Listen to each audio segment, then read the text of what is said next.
Ребенок в порядке?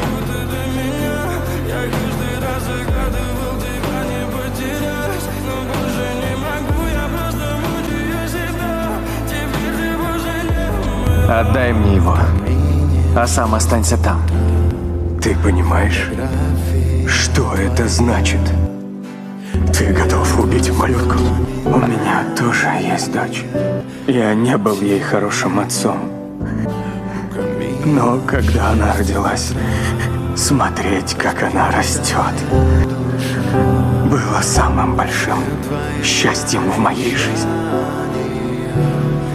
Защищай своего ребенка. Я тебе помогу.